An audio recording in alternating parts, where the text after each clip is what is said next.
오늘 우리들에게 주시는 살아계신 하나님의 말씀은 마태복음 7장 24절부터 27절까지의 말씀입니다. 제가 봉독해 드리겠습니다. 그러므로 누구든지 나의 이 말을 듣고 행하는 자는 그 집을 반석 위에 지은 지혜로운 사람 같으리니 비가 내리고 창수가 나고 바람이 불어 그 집에 부딪히되 무너지지 아니하나니 이는 주추를 반석 위에 놓은 까닭이요 나의 이 말을 듣고 행하지 아니하는 자는 그 집을 모래 위에 지은 어리석은 사람 같으리니 비가 내리고 창수가 나고 바람이 불어 그 집에 부딪힘에 무너져 그 무너짐이 심하니라. 아멘.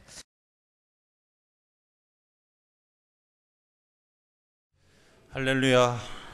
우리 옆에 있는 분들하고 오늘 인사를 좀 달리하겠습니다. 주님께서 부활하셨습니다. 네. 한 번 더 할 건데요. 오늘도 대사를 좀 달리하겠습니다. 부활의 능력이 당신과 함께 있기를 바랍니다.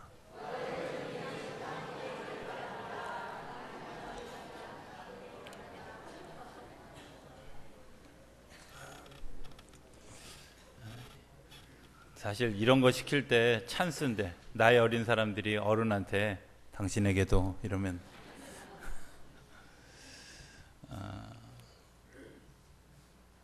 이렇게 인사시킬 때 그 싸우고 오신 부부들이 화해하는 경우도 가끔 봤어요. 그죠? 시키니까 할 수 없이 하지만 그 시키니까 할 수 없이 하는 것이 또 다른 능력이 되는 줄로 믿습니다. 어떤 어린아이가 아주 궁금증이 굉장히 많은 어린아이가 아버지와 함께 이렇게 논길을 걷게 되었습니다. 논길을 걷는데 그 논두렁 밭두렁을 지나면서 아이가 물어봅니다. 막 열심히 씨를 심고 있는데 아빠 저건 뭐 하는 거야? 그러니까 별을 땅에다 묻는 거야. 왜?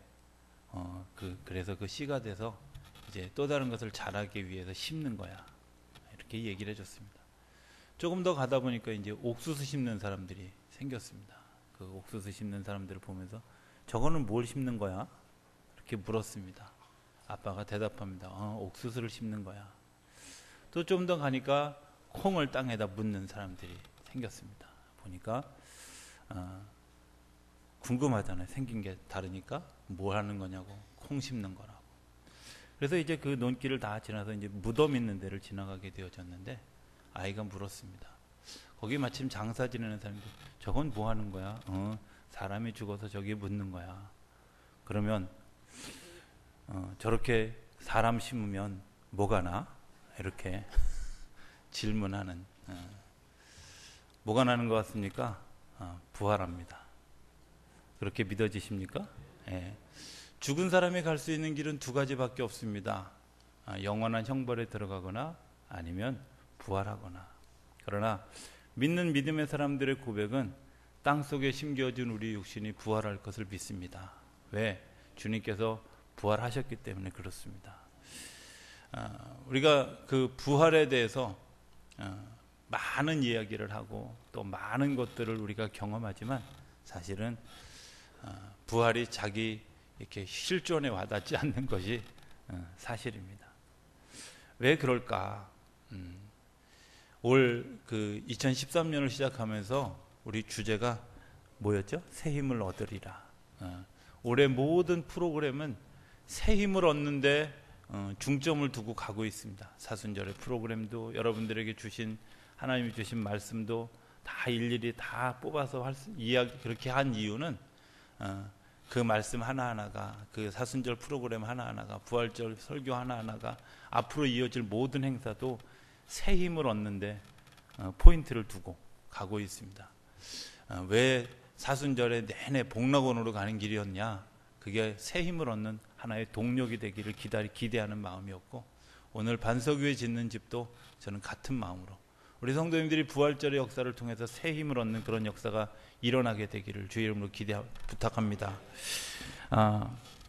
오늘 성경 제가 좀 전에 이야기했던 그런 이야기 그 속에 저는 그렇게 생각합니다. 사람이 무덤에 묻혔고 심어졌는데 거기서 부활이 난다. 우리가 그런 소망이 없다면 아마 죽음에 대한 굉장한 두려움을 가지고 살아가게 될 것입니다. 그럼에도 불구하고 여전히 막연한 기대, 또 막연한 어떤 믿음을 가지고 살아가는 오늘 우리 시대에 오늘 본문은 굉장히 시사하는 바가 크다라고 생각이 되어집니다. 오늘 본문은 사실은 15절부터 시작되어집니다. 14절인가 15절부터 시작됩니다. 뭐라고 질문하냐면 이런 것입니다.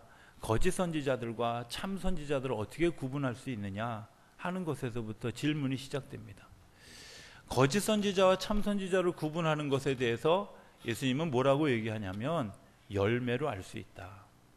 사람의 열매가 뭡니까? 사람의 열매가 부활입니다. 사람의 열매가 부활한 것이 아니라면 사실 그 영혼은 좀 실패한 영혼입니다. 사람들이 생각할 때 20대에 굉장한 일을 했다. 그 사람은 성공했다. 꼭 그렇지 않다고 생각합니다. 50대에 성공했다. 꼭 그렇지 않다고 생각합니다. 내가 70대에 성공했다. 저는 꼭 그렇지 않다고 생각합니다. 어떤 분들이 이렇게 얘기합니다. 장례식에 수많은 인파들이 왔다. 성공했네. 그렇지 않습니다.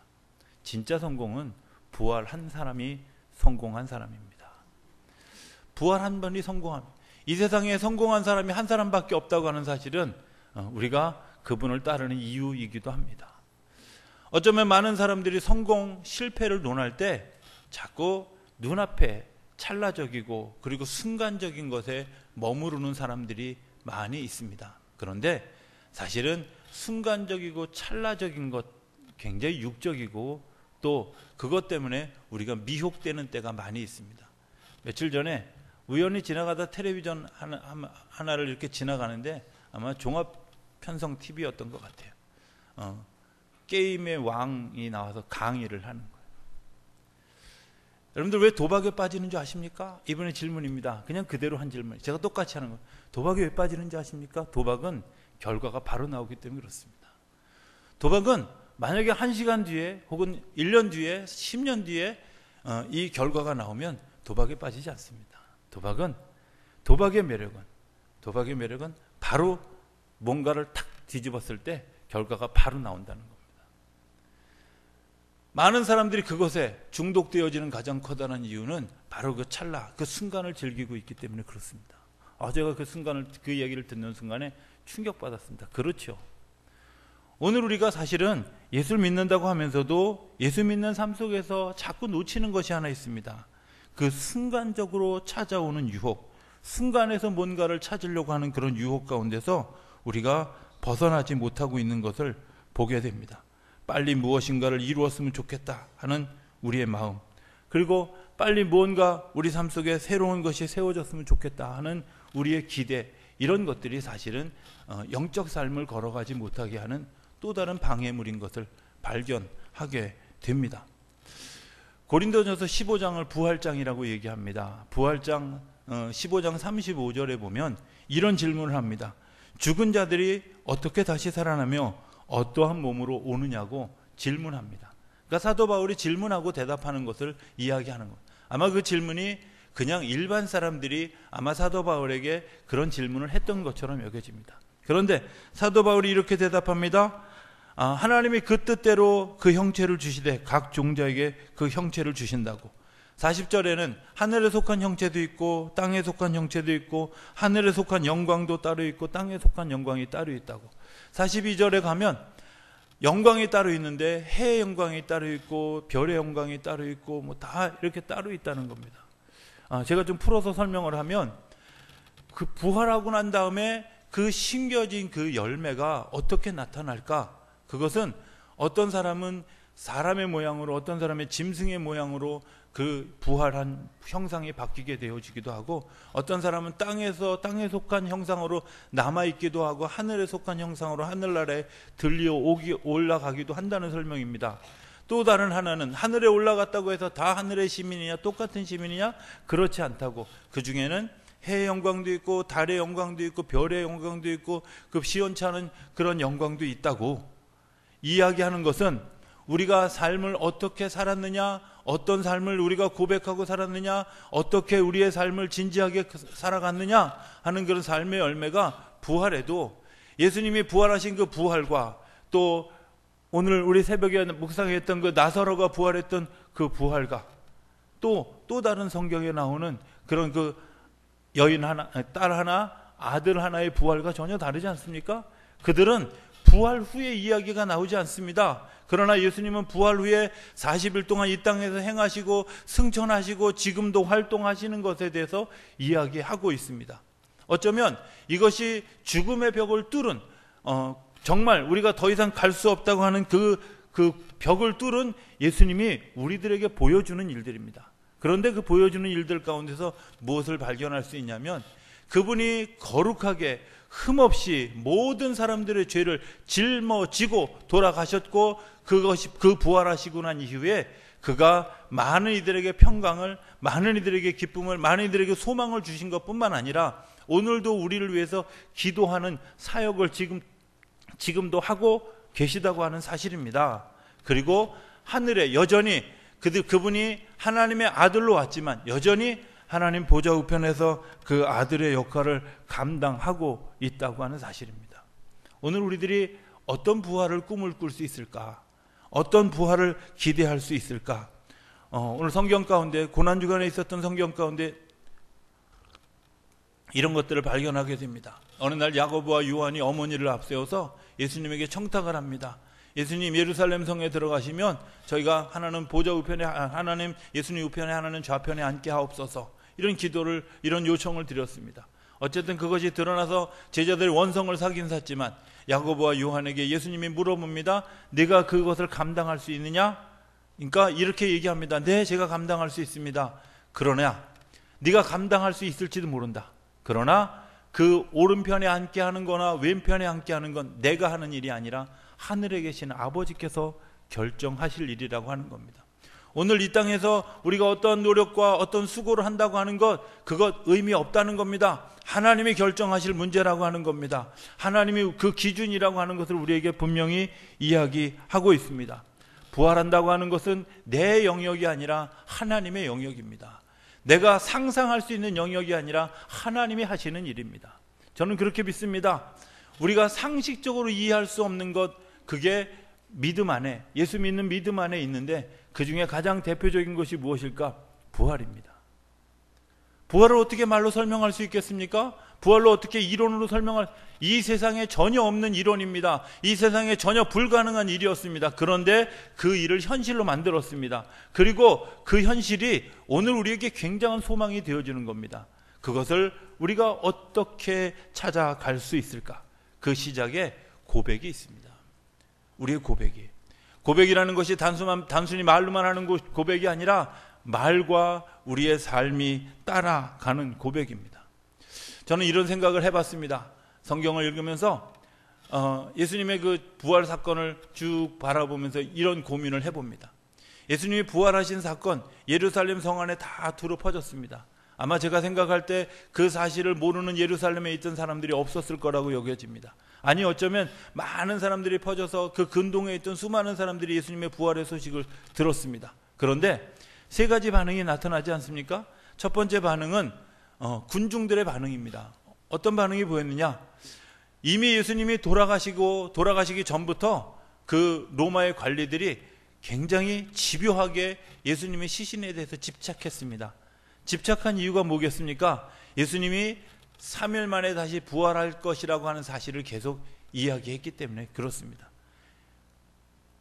그런데 그것을 그들이 굉장히 다른 방법으로 오보를 하고 있습니다. 잘못된 보도를 하고 있습니다. 어떤 보도? 예수님의 제자들이 예수님의 시신을 훔쳐갈지도 모른다. 잘 지켜야 된다. 이런 얘기를 이미 흘렸습니다. 그리고 예수님이 십자가에서 죽으셨고 3일 만에 부활하시고 난 다음에 아마 성경에는 나오지 않지만 굉장히 많은 사건들이 오고 가는 것들 속에서 그런 이야기들이 있었다는 걸 발견하게 되지 않습니까?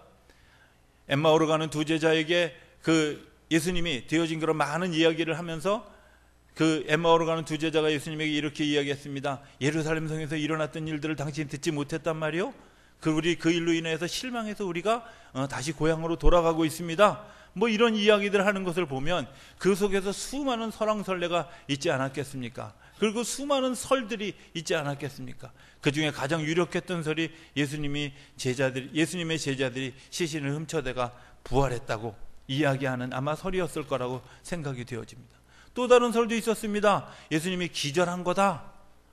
그래서 기절했는데 무덤에서 살아나가지고 그리고 거기서 소리를 질러서 로마 병정들이 치워져서 거기서 나왔다. 뭐 이런 설도 있었을 거라고 여겨집니다. 어쨌든 오늘 우리 시대에도 그런 설들이 있지 않습니까? 오늘 아침 뉴스에 보니까 그런 거 있더라고요. 뭐 어느 나라에서 무엇인가를 전시하고 있는데 예수님의 세마포가 예수님 당시의 것이었다. 뭐 이런 설이.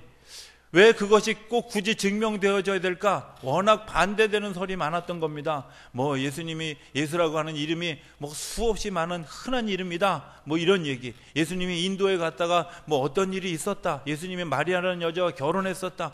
등등의 막 수없이 예수님을 격하하는 이야기들이 있습니다. 오늘 우리 시대에 살아가는 사람들이 그것에 귀를 기울이는 그런 일들이 오늘 우리 가운데 있지 않습니까? 어쩌면 그 시대의 그 군중들에게도 그런 마음들이 있었습니다. 그것을 있는 그대로 받아들일 수 없는 그냥 가십거리로 가십화해서 그저 그냥 사건화해서 넘어가고 싶은 그런 마음들이 그들에게도 있었을 겁니다. 왜? 부활이라고 하는 것은 우리가 생각하는 것 이상으로 충격적 사건이기 때문에 그렇습니다. 여러분들 한번 생각해 보십시오. 어느 병원에 있는 시신이 벌떡 일어났습니다. 놀랄만한 일 아니겠습니까?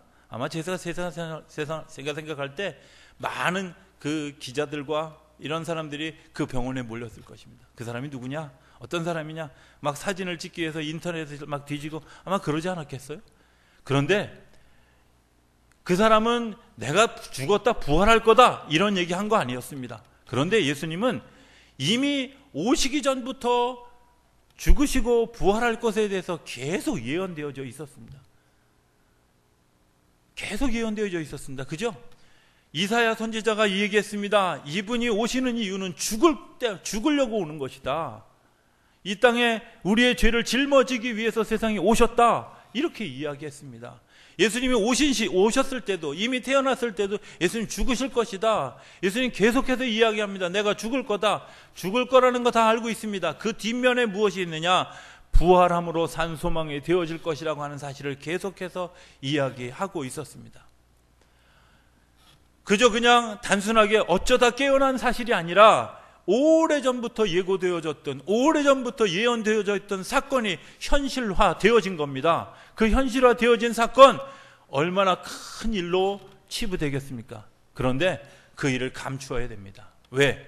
만약에 그 일이 현실이 된다고 하면 당시에 로마의 위정자들이 아무런 힘을 쓸 수 없는 상황이 되어져 가는 겁니다. 그 바리새인들, 사두개인들이 자기들의 삶의 터전이 무너져 가는 겁니다. 기를 쓰고 이것을 거짓말로 만들어야 됩니다. 그래서 예수님의 그 부활하신 사실을 거짓말로 계속. 그런데 심각한 것은 군중들이 아무런 의심 없이 그 사실을 있는 그대로 받아들이고 있다는 것. 말세로 연결해 보면 이렇습니다. 말세에 가면 믿을 수 없는 시대가 된다. 왜 믿을 수 없는 시대가 될까요? 제가 몇 번 얘기 드렸던 적이 있습니다. 그죠? 뭐 참기름을 그냥 참기름 그러면 진짜 참기름이잖아요. 그죠? 참기름을 진짜 참기름, 순 참기름 뭐 이런 거. 또 어느 음식점 많은 데 가보면 원조가 그렇게 많아요. 그죠? 어떤 사람들은 원조라고 안 쓴 게 원조일지도 모른다고. 근데 원조, 그 다음에 참 원조. 제가 놀라운 거는 원조 이렇게 쓴 데도 봤어요. 뭔가 거짓이기 때문에 내가 진실한 것을 드러내려고 하다 보니까 사실은 그런 것들 때문에 그 부풀려진 부분들이 얼마나 많이 있습니까? 제가 횡성 살 때 가까운데 그 안흥이라고 하는 안흥 찐빵이 막 처음 유명해지기 시작할 때 제가 그쪽에서 살았었는데요. 안흥 찐빵집 다 압니다. 그 동네 사람들은 다 알고요. 아는 사람들은 다 알아요. 그런데 지나가다 보면 정말 그 안흥 찐빵이라고 붙여놓은 뭐 원조 아닌 집이 다 원조라고 써놓고요. 여기가 진짜라고. 그리고 가서 밥 먹으려고 물어보면 다 우리 집이 진짜라고. 좀 양심 있는 사람들이 뭐라 그러냐면 내가 그 집에서 일하다가 나왔다고. 그리고 그 집은 언니고 나는 동생이라고. 뭐 이렇게 얘기해요. 언니가 만드는 빵하고 동생이 만드는 빵하고 같은지 난 잘 모르겠습니다만은 어쨌든 오늘 우리가 부활의 이야기를 들으면서 그 부활의 소식을 들으면서 그 부활의 소식을 듣지 못하도록 우리 스스로를 방해하는 일들이 있습니다. 안 믿으려고 하는, 믿지 않으려고 하는, 받아들이려고 하지 않는, 그래서 다른 것에 귀를 기울이고 다른 정보에 귀를 기울이고 다른 것에 내 눈이 가는 그런 일들이 오늘 우리 가운데 일어나고 있지 않습니까? 왜 그렇습니까? 내가 그 마음을 열 수 없기 때문에 그렇습니다. 그 센세이션한 사실을 내가 받아들일 수 없기 때문에 그렇습니다. 그래서 그 이야기들이 내 귓가에 들려오고 그 찰나적인 이야기들이 내 삶을 흔들어가서 오히려 부활하신 사건이 내 마음에 혼란을 주는, 어려움을 겪게 하는 그런 일들이 되고 있지 않습니까? 또 다른 사람들은 관람자 입장입니다. 바리새인들, 사두개인들은 다 알았습니다. 예수님이 부활하신 사실도 알았습니다. 그렇죠? 다 알았잖아요. 다 알았는데 그들의 삶은 전혀 바뀌지 않았어요. 저는 기적 중에 기적이 이런 거라고 생각합니다. 내가 본 것을 못 믿는 거. 그렇지 않습니까? 내가 보았는데 못 믿는 거, 내가 들었는데 못 믿는 거, 내가 경험했는데 못 믿는 거. 바리새인들, 사두개인들은 예수님이 부활하신다는 이야기도 들었고 부활하신다는 예언도 들었고 부활하신 사실도 보았습니다. 그런데 그들은 그것을 받아들여질 수 없었습니다. 이유가 뭔지 아십니까? 그것을 받아들일 수 있는 삶의 훈련이 되어 있지 않기 때문에 그렇습니다. 그것을 받아들일 수 있는 내 마음을 열고 마음을 열고 주님을 받아들이는 그 훈련이 내 삶에 이루어지지 않았기 때문에 그것을 받아들일 수 없는 겁니다. 저도 오랫동안 부활절이 의미 없는 시간이었습니다. 어렸을 때 부활절은 계란 주는 날이었습니다. 그래서 계란 안 주고 시험 들은 적이 있었습니다. 남들은 다 받아가는데 너는 엄마 아빠가 우리 교회 안 나오니까 너는 받으면 안 돼. 그래가지고 제가 시험이 엄청 들었습니다. 그래가지고 그 해까지, 그래도 양심이 있어서 그 해까지 내가 그 교회 다니고 그 다음에 아버지 다니시는 교회로 옮겼습니다. 제발 이따 계란 줄 때 그런 일 없게 되기를 바랍니다. 어려서 부활절은요 계란 주는 날이잖아. 뭐니 해도 계란 2개 받으면 굉장히 막 행복해하는, 그죠? 그래서 그렇게 얘기하잖아요. 이거 꼭 전도용으로 써라. 그리고 2개 주는데도 네 알았습니다 하고 하나는 주머니에 넣고 하나밖에 안 받았는데요. 그리고 하나 더 받아가지고 3개 다 까먹는 사람들이 있죠. 어쨌든 결함 받는 날이었어요. 조금 더 지나서 청년쯤 되어졌을 때 제 머릿속에 부활절 헌금 내는 날이었습니다. 부담스럽게 다가온 그런데 예수님을 경험하고 예수님을 만나고 난 다음에 또 다른 경험은 그날이 아니라 그날이 주님께서 나를 다시 살리셔서 나를 새롭게 세운 날이라고 하는 사실을 경험하게 됩니다. 내게 소망이 없던 그 자리를 소망이 있는 자리로 바꾸어주는, 근데 그 시점이 어느 시점이 되어졌을까 생각해 보면 부활절을 기대하고 기도하고 기다렸던 사람이 그 부활절을 저는 예수님의 그 부활절을 자기의 것으로 받아들이는 제자들의 삶을 살았던 사람들의 이야기를 듣지 않습니까? 그 사람들은 예수님이 무덤에서 부활하실 것을 기대하면서 촛불을 들고 찾아갔습니다. 등불을 들고 찾아갔습니다. 그리고 그곳에서 부활하신 예수님을 만났습니다. 그들이 처음 만난 것은 부활하신 예수님을 만난 것이 아니라 빈 무덤이었지만, 그리고 그 안에 들어갔을 때 예수님을 다시 만났지만 그 만난 것 때문에 그들의 삶이 달라졌습니다. 오늘 우리들이 삶이 달라지는, 우리들의 행로가 달라지는, 우리들의 고백이 달라지지 않으면 부활을 부활 있는 대로 받아들여줄 수 없다는 겁니다. 오늘 본문 위편에 보면 이런 이야기들이 나옵니다. 주여 주여 하는 자마다 다 천국에 들어갈 것이 아니다, 이렇게 이야기합니다. 그렇죠? 그러니까 어떤 사람들이 예수님께 항의하는 장면이 나옵니다. 예수님, 무슨 소리 하십니까? 제가 예수님에게서 방언을 배웠고 예수님에게서 이적을 행하는 방법을 배웠고 내가 예수님에게서 예언을 배웠고 예수님에게서 귀신 쫓는 방법을 배워서 내가 귀신도 쫓았고 예언도 하고 이런 거 다 했는데 어찌 나를 모르신다 하십니까? 그런데 예수님은 불법을 행하는 자들아 떠나라. 나는 너희를 도무지 알지 못한다. 아니 도대체 이게 무슨 청천벽력 같은 소리겠습니까? 저는 굉장히 중요한 이야기가 오늘 그 속에 있다고 믿습니다. 여러분들에게 부활에 관계된 사건이기 때문에 말씀을 드리는 겁니다. 내가 부활했을 때 주님이 날 모르신다. 너는 땅에 속한 자다. 땅에 속한 형체다. 심각하지 않습니까? 굉장히 심각한 그런 상황. 왜? 내가 관람자에 있는 자의 입장에 있는지도 몰랐고 내가 군중 속에 있는지도 몰랐습니다. 그리고 그냥 살았습니다. 살았는데 나중에 결과가 그렇게 되어졌습니다. 뭘 의미하는 걸까요? 우리가 예수님의 일을 행합니다. 그죠? 그리고 오늘 본문에 나오는 것처럼 집도 짓습니다.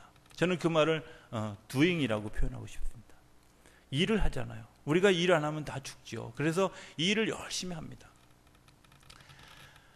저는 성경에 나오는 이 두 가지 이야기, 바위 위에 반석 위에 집을 짓는 것과 모래 위에 집을 짓는 것과 똑같은 것 같지만 똑같은 집을 짓습니다. 집을 짓는 doing은 같습니다.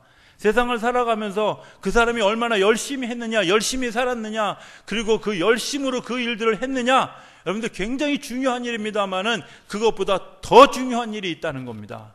그게 뭐냐면 being입니다. 어디에 집을 지었느냐입니다. 내가 어떻게 일을 했느냐, 어떤 일을, 어떤 사역을 했느냐, 어떤 것을 감당했느냐, 그것보다 더 중요한 일이 있는데 그것은 내가 부활신앙 위에 집을 지었느냐, 아니면 그것 아닌 그저 그냥 율법적이고 그저 그냥 내 중심적인 그 믿음 위에 집을 지었느냐 질문하는 겁니다. 주님께서 우리에게 물으시는 것은 네가 참 씨앗이냐, 그리고 그 씨앗이 온전히 죽어져서 열매 맺는 삶으로 살아갔느냐, 이걸 묻는 겁니다. 수많은 사람들이 부활의 이야기를 들었지만 부활의 이야기가 자기 것으로 들려지지 않았던 이유는 자기와 부딪혔던 겁니다. 받아들여줄 수 없었던 겁니다. 예수님을 받아들여줄 수 없었습니다. 하나님의 역사를 받아들여줄 수 없었습니다. 왜? 받아들여지기는 너무 벅차고 받아들여지기는 너무 힘이 듭니다. 제자 훈련하면서 제가 가끔 그런 질문합니다. 예수님이 나와 결혼하신다면 여러분들 행복하시겠습니까? 저는 굉장히 오래전까지 제가 예수님이 나와 계시면 행복할 것 같다. 그런데 잘 생각해 보니까 전혀 행복하지 않을 것 같더라고요. 왜? 예수님이 오시면 고쳐야 될 게 너무 많아요. 예수님이 나와 더불어 사시면 고쳐야 될 게 너무 많아요. 뭐 그분이 잔소리 안 하시겠지만 내가 스스로 고쳐야 될 일이 너무 많지 않아요?